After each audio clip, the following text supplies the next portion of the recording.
ನಮ್ಮ ಪ್ರಾಚೀನ ಜ್ಞಾನದ ರಕ್ಷಕ ಪ್ರಾಧ್ಯಾಪಕ ವೆಂಪಟಿ ಕುಟುಂಬಶಾಸ್ತ್ರಿ ಪದ್ಮಶ್ರೀ ಪ್ರಶಸ್ತಿ ಪುರಸ್ಕೃತರು 2026. ಭಾರತದ ಅಗ್ರಗಣ್ಯ ಸಂಸ್ಕೃತ ವಿದ್ವಾಂಸರು ಮತ್ತು ಆಡಳಿತಗಾರರಲ್ಲಿ ಒಬ್ಬರಾಗಿ ಅವರ ಗಮನಾರ್ಹ ಪ್ರಯಾಣವು ಈ ಪವಿತ್ರ ಬೆಟ್ಟಗಳಿಂದ ಪ್ರಾರಂಭವಾಯಿತು. ಇದು ಪ್ರತಿಷ್ಠಿತ ತಿರುಮಲ ತಿರುಪತಿ ದೇವಸ್ಥಾನಂ ವೇದ ಪಾಠಶಾಲೆಯಲ್ಲಿ 10 ವರ್ಷದ ಬಾಲಕ ವೇದಗಳನ್ನು ಕರಗತ ಮಾಡಿಕೊಳ್ಳುವುದರೊಂದಿಗೆ ಪ್ರಾರಂಭವಾಯಿತು. ಸಂಸ್ಕೃತ ಕಲಿಯುವುದು ಆಯ್ಕೆ ಆಗಿರಲಿಲ್ಲ. ನನ್ನ ಬಾಲ್ಯದಲ್ಲಿ ತಂದೆಯ ಆಸೆಯನ್ನು ಪಾಲಿಸುತ್ತಿದ್ದೆ.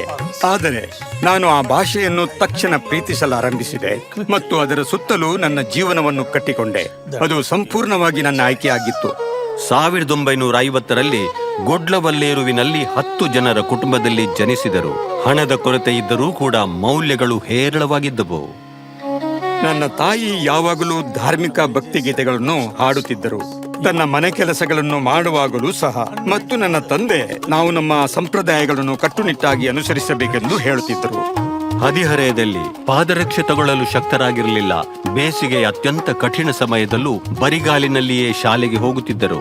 ಆದರೆ ಯಾವುದೇ ಕಷ್ಟವೂ ಶ್ರೇಷ್ಠತೆಯ ದಾರಿಗೆ ಮುಳುವಾಗಲಿಲ್ಲ. ನನ್ನ ಗುರುಗಳು ನನಗೆ ಪ್ರತಿ ಹೆಜ್ಜೆಯಲ್ಲೂ ಮಾರ್ಗದರ್ಶನ ನೀಡಿದರು.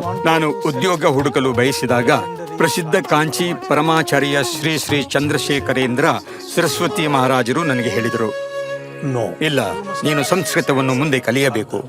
PhD ಮುಗಿಸಿ ಅವರು ಒಬ್ಬ ಶಿಕ್ಷಕರಾಗಿ ತಮ್ಮ ಕೆಲಸವನ್ನು ಪ್ರಾರಂಭಿಸಿದರು. ಆದರೆ ಆಡಳಿತಾಧಿಕಾರಿಯಾಗಿ ಹೆಚ್ಚಿನ ಪ್ರಭಾವ ಬೀರಿದರು. ರಾಷ್ಟ್ರೀಯ ಸಂಸ್ಕೃತ ಸಂಸ್ಥಾನದ ನಿರ್ದೇಶಕರಾಗಿ ಅವರು ಈಗ ದೆಹಲಿಯ ಕೇಂದ್ರ ಸಂಸ್ಕೃತ ವಿಶ್ವವಿದ್ಯಾಲಯ ಎಂದು ಕರೆಯಲ್ಪಡುವ ಸ್ಥಳಕ್ಕೆ ಡೀಮ್ಡ್ ವಿಶ್ವವಿದ್ಯಾಲಯ ಸ್ಥಾನಮಾನವನ್ನು ಕೊಡಿಸಲು ಶ್ರಮಿಸಿದರು. ಮತ್ತು ಗುಜರಾತ್ನ ಸೋಮನಾಥ ಸಂಸ್ಕೃತ ವಿಶ್ವವಿದ್ಯಾಲಯದ ಉಪಕುಲಪತಿಯಾಗಿ ಅದರ ಮೂಲ ಸೌಕರ್ಯವನ್ನು ಆಧುನೀಕರಿಸಲು ನಿರ್ಣಾಯಕ ಹಣವನ್ನು ಪಡೆದರು. ಪ್ರೊಫೆಸರ್ ಶಾಸ್ತ್ರಿ ಅಂತಾರಾಷ್ಟ್ರೀಯ ಸಂಸ್ಕೃತ ಅಧ್ಯಯನ ಸಂಘದ ಅಧ್ಯಕ್ಷರಾಗಿ ಸತತ 2 ಅವಧಿ ಕಾಲ ಸೇವೆ ಸಲ್ಲಿಸಿದರು. ಏಷ್ಯಾ ಮತ್ತು ಉತ್ತರ ಅಮೆರಿಕಾದಲ್ಲಿ 4 ವಿಶ್ವ ಸಂಸ್ಕೃತ ಸಮ್ಮೇಳನಗಳ ಮೇಲ್ವಿಚಾರಣೆ ಮಾಡಿದರು. ಸಂಸ್ಕೃತವನ್ನು ಹೆಚ್ಚು ಸುಲಭವಾಗಿ ಲಭ್ಯವಾಗುವಂತೆ ಮಾಡಲು ಅವರ ಅವಿರತ ಶ್ರಮವು ಹೊಸ ಪೀಳಿಗೆಗೆ ಪ್ರಾಚೀನ ಭಾಷೆಯ ಪ್ರೀತಿಗೆ ಪಾತ್ರರಾಗಲು ಪ್ರೇರಣೆ ನೀಡಿದೆ. 75 ವರ್ಷ ವಯಸ್ಸಿನಲ್ಲೂ ಅವರ ವೃತ್ತಿ ಜೀವನ ಕಡಿಮೆಯಾಗುವ ಯಾವುದೇ ಲಕ್ಷಣಗಳು ಕಾಣುತ್ತಿಲ್ಲ.